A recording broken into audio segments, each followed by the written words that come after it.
Sa harap ng banta ng mga kongresista, humarap na si Ilocos Norte Governor Imee Marcos sa investigasyon ng Kamara kaugnay ng di manoy maanumalyang paggamit ng tobacco excise tax, habang ang tinaguriang Ilocos 6 na mga empleyado ng provincial government pinalaya na. May report si Trisha Zafra.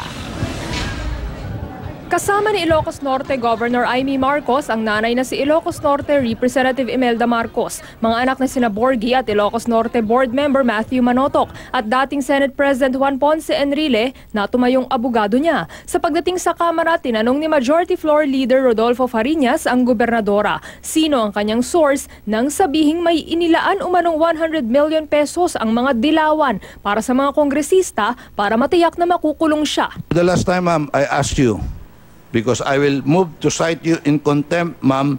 Matapos kumonsulta sa kanyang mga abogado, humingi ng paumanhin ang gobernadora.